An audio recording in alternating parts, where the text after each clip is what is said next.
abadayimoni bagiye babuza abakobwa benshi gushaka. Umukobwa ugasanga nta kibazo afite, umukobwa ugasanga ni mwiza, nubwo bakubuza kugira igikundiro nk'abandi, nubwo ubengwa ku manywa na ninjoro, uwo mwakundanye uyu munsi ejo mukabivamo, uwaje ku iwanya akavuga ati jewe nditeguye kubana nawe akongera akabishingukamo. Reka mbanze nkubwire ngo uruwera w'Imana nabo badayimoni barabizi. Wa undi wagutwaye umwambaro akagenda akawutongera, akagenda akawujugunyiriya, akagenda akawubohera hariya kugira ngo nawe ugaragare nk'uwaboshywe. Ndinginga Imana ishobora byose, ntabwo nyitegeka ahubwo ndayisaba kugira ngo ikubohore, unyemerere ugire kwizera ko Imana igiye kukubohora. Iminsi ubayeho urira, Imana igiye kuyihanagura.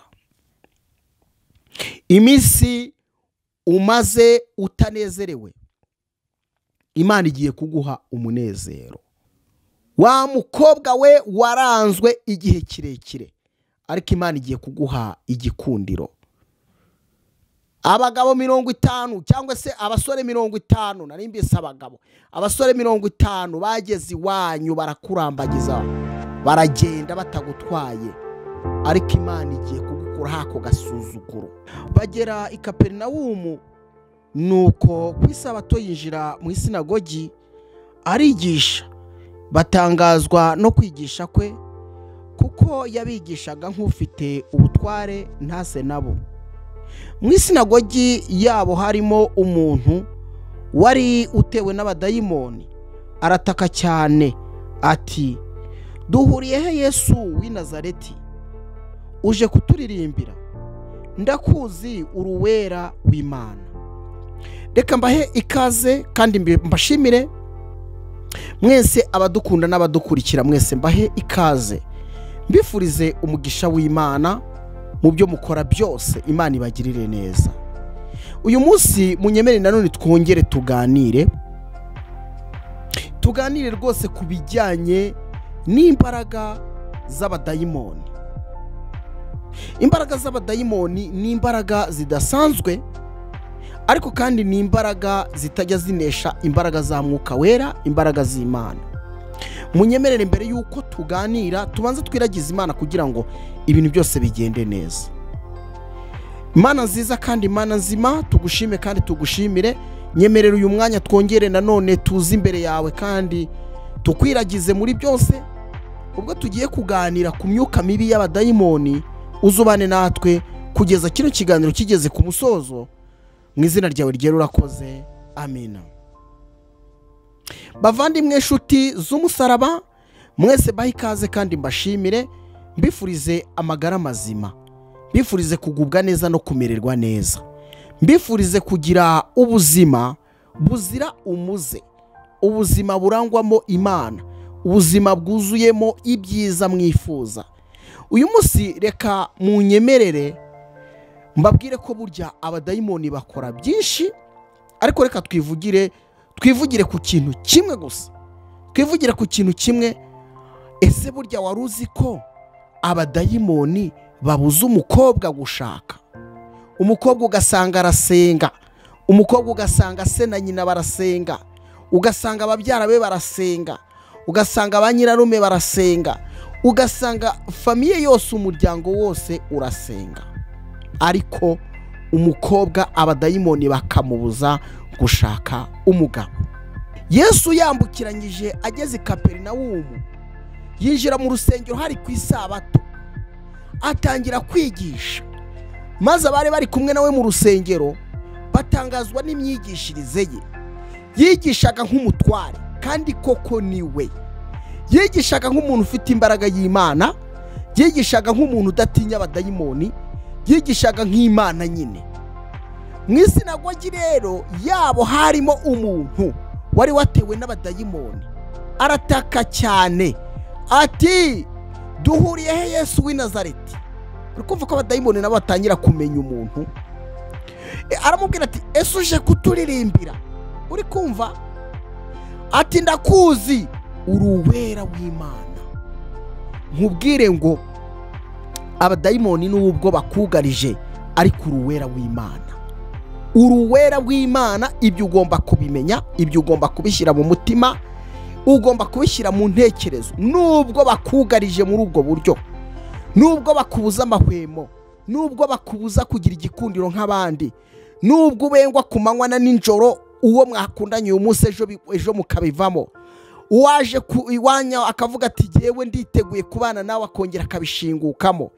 Wa wundi wakubwiye ko agukunda akakoherereza udufoto, akakohereza message nziza, ariko akongera akabivamo.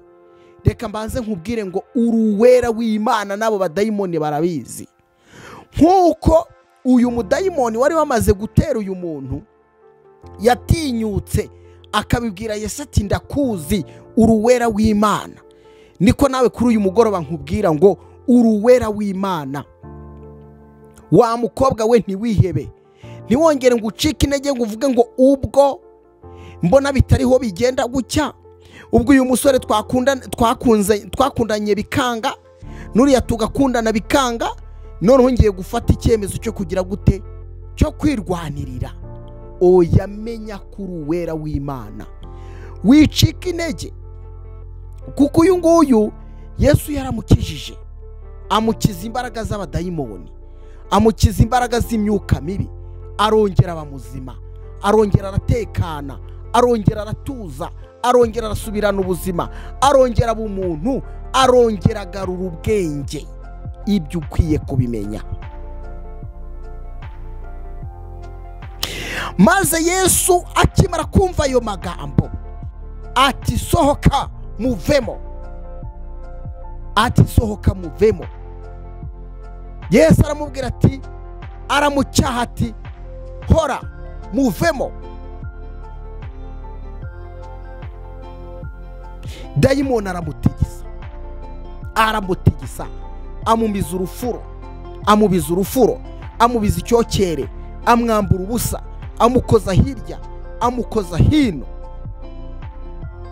Turi kumwe mu gitabo cya Mariko igice cya mbere umurongo wa 21, 23, 25 niho ngeze. Ati muvemo.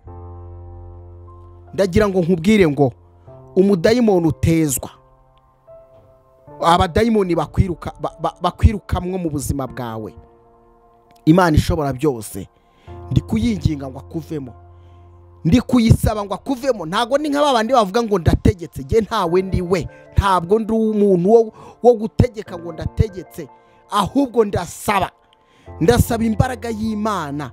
Ibibazo ufite kano kanya nimba uri kunkurikira, ingorane ufite nimba uri kunkurikira, wa wundi wagutwaye umwambaro akagenda akawutongera, akagenda akawujugunyiriya, akagenda akawubohera hariya kugira ngo nawe ugaragare nk'uwaboshywe, ndinginga Imana ishobora byose, ntabwo nyitegeka ahubwo ndayisaba kugira ngo ikubohore. Unyemerere ugire kwizera ko Imana igiye kukubohora, unyemerere ugire kwizera ko Imana igiye kongera kugusubiza ubuzima, unyemerere wizere ko Imana ishobora byose igiye kongera kuguhamagara amazima, unyemerere wizere ko Imana igiye kongera kuguha igikundiro, unyemerere wizere ko Imana igiye kongera kugushakira ubuzima buzira umuze, umunezero, ibyishimo, wongere nawe ugira igikundiro, ukunda umuntu nawe agukunde, maze mu rushinge ruhame. Ndabikwizeza, ariko nawe ndagusaba ngo ubanze wizere, ubanze ubyumve.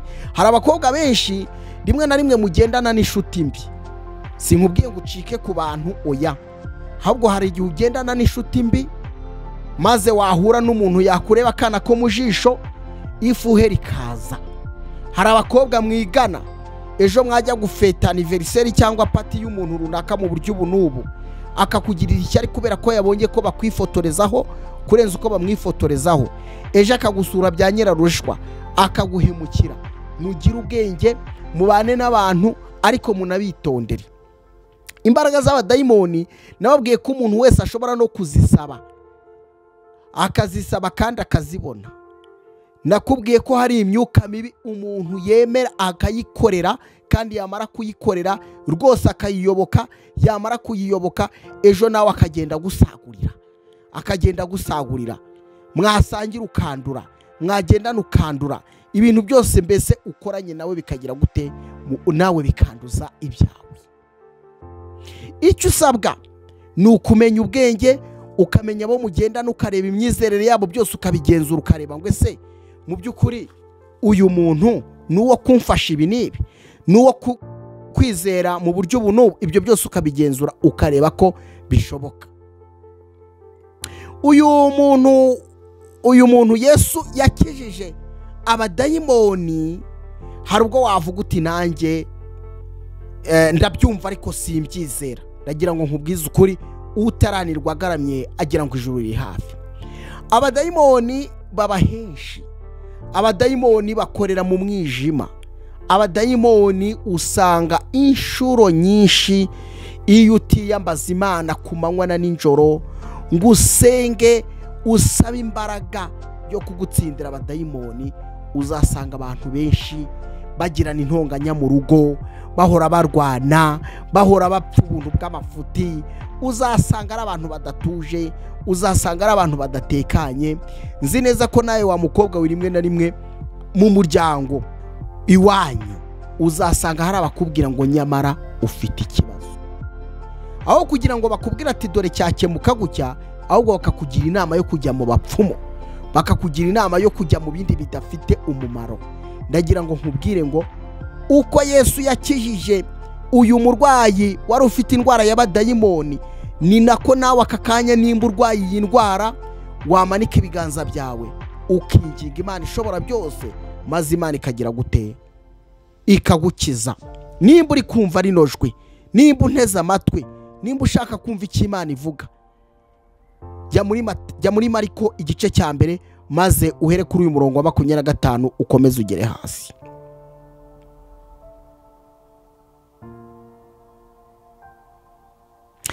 Nuko dayimoni aramutigisa, arataka cyane mu ijwi rirenga, amuvamo. Dayimoni arataka cyane, arataka, aramutigisa cyane kandi arataka mu ijwi rirenga, maze amuvamo. Imana ishimwe cyane, Imana ishimwe cyane, amuvamo. Ndagira nkubwire ngo kwizera kwawe konyine, kwizera ko iki kiganiro gishobora kukugirira umumaro, kwizera ko aya magambo ashobora kukugirira umumaro, ndiwo ndakwingingira kugira ngo nawe uce bugufi, winginga Imana, uyibwire uti Imana, maze imyaka runaka, maze iminsi runaka, ariko singira ubuzima, sintekanye, sintuje, mfite ingorane kandi ndashaka kuntabara, ndashaka kunkiza abadayimoni. Abadayimoni bambuza gusinzira, abadayimoni bambuza kugira igikundiro nk'abandi, abadayimoni batuma ntagira ikintu nkora, abadayimoni yewe ndanisiga sinke. Ibyo byose ngwino uce bugufi, ngwino uce bugufi, winginga Imana kandi ujye mu ijambo ryayo. Bana b'Imana, mujye mwibuka kujya mu ijambo ry'Imana. Aha niho tuganirira, aha niho twumvira amagambo mazima duhumuriza imitima, akadusubizamo intege muri iri jambo, muri iki gitabo cy'Imana Bibiliya. Niho dukura umunezero tutigeze tubonera ahandi, niho usanga ibintu byose wabuze wongera kubisubirana. Nuko dayimoni amuvamo, bose baratangara, barabazanya bati ibi ni ibiki? Abantu benshi nibamara kubona wakize, nibamara kubona washatse, nibamara kubona wabyaye, nyamara batangazwa n'imyaka ufite, bazavuga ngo ibi ni ibiki, bazavuga ngo ibi ni ibiki. Ariko Satani yabwiye Yesu ati ndakuzi, uri uwera w'Imana. Nabo bazisubiza bati nyamara ni umwana w'Imana, ni uwera w'Imana, yakoreye Imana kandi yarihanganye.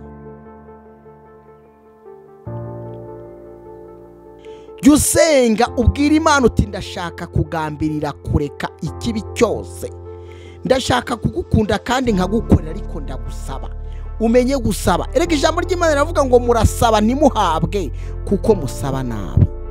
Iga gusaba neza, maze ubanze ujye mu ijambo ryayo wumve icyo Imana ikubwira, maze uce bugufi usabe. Yesu maze abangabo baratangara bavuga ngo mbega uburyo ategekana ubutware, mbega uburyo ategekana ubutware.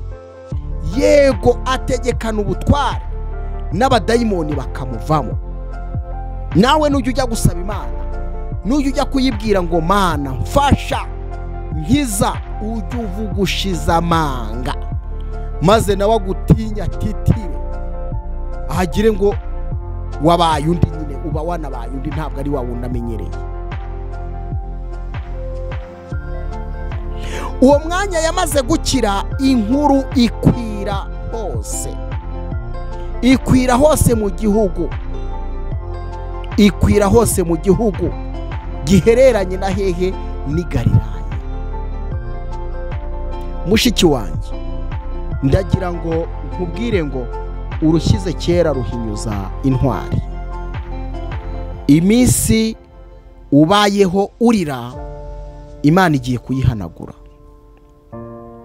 Iminsi umaze utanezerewe, Imana igiye kuguha umunezero. Wa mukobwa we waranzwe igihe kirekire, ariko Imana igiye kuguha igikundiro. Abagabo 50 cyangwa se abasore 50, nari mbese abasore 50 bageze iwanyu barakurambagiza, baragenda batagutwaye, ariko Imana igiye kugukura hako gasuzuguro. Abo mwabyirukanye barashatse barabyaye, ariko uracyari iwanyu, ndetse wamaze gucika intege uravuga uti ntacyo bikimbwiye nzigumira gutya. Ariko ndagira ngo nkubwire ngo Imana igiye kongera kugusubizamo imbaraga n'intege. Imana igiye kongera kuguha ubuzima no gutekana no kwishima. Wowe icyo uyisaba gusa, banza ugende wumva amategeko yayo, maze usenge ushingiye ku mategeko 10 y'Imana. Imigani 28 umurongo wa 9 haravuga hati, uwiziba amatwi ngo atumva amategeko no gusenga kwe nako ni ikizira. Ndakwingingira kugira ngo amasengesho yawe ataba ikizira, umvira amategeko y'Imana, umvira amategeko y'Imana, uhindukirire Imana, uyigandukire, uyumvire nayo izakumvira. Matayo 15 murongo wa 8, batuma ubwoko bushimisha iminwa gusa, ariko imitima yabo imbakure.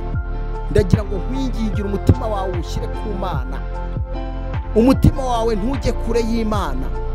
Iyegereza Imana nayo izakwegera, iyegereza Imana nayo izakwegera. Reka mbashimire, mbifuriza amagara mazima, kandi tuzongere duhurire mu kiganiro cy'ubutaha. Mbashimira ariko kandi tubanze twongere twiragiza Imana. Mana data wa twese ushobora byose, umubyeyi w'amahanga yose, wowe utegeka mu ijuru heza, ndetse isuka yireba wibereye mu bwami bwawe. Tugushime kandi tugushimire, uri umubyeyi w'amahoro n'urukundo. Ni wowe utwihanganira, ukihanganira ibibi byose. Abadayimoni nubwo badutera ntabwo ari abaneshi, abadayimoni nubwo baduhangara tuzi ko ushoboye byose. Abana bawe urabingingira kuba mu ijambo ryawe, niho hari umuyoboro utuma barushaho kunezerwa. Abana bawe urabasaba kandi ubinginga, nyamara bakakwiye kugupfukamira bakagusaba bakakwinginga. Urababwira uti ntabwo nanga mwebwe, ahubwo nanga ibyaha byanyu. Twemerere data, twemerere urengere umuntu wese, urengere uyu mwari umaze igihe kirekire nyamara nta byishimo afite. Abo bangana barashatse, abandi bamaze kubyara, mu by'ukuri umuryango warizihiwe, umuryango waragutse, ariko ahora kuririra, ahora gutakambira ijoro n'amanywa, ararira ntajya asinzira, arahora ababaye, ahora aguwe nabi, igifu cyaramufashe kubera ko intekerezo ze zidatuje. Ndakwinginze, ndagusabye, ntabwo ngutegetse, murengere, muhe ibyishimo mu izina ryawe ryera. Ndabashimiye inshuti, mukomeze mumererwe neza. Ibiganiro byacu nakagaruka, ariko nkwibutsa gukora subscribe, kugira ngo tujye tugendana, cyane cyane unasharinge inkuru nk'izi ziva mu ijambo ry'Imana zishimishe abantu batandukanye. Bashimire, nitwa MC Misango, Imana ibagirire neza mwese.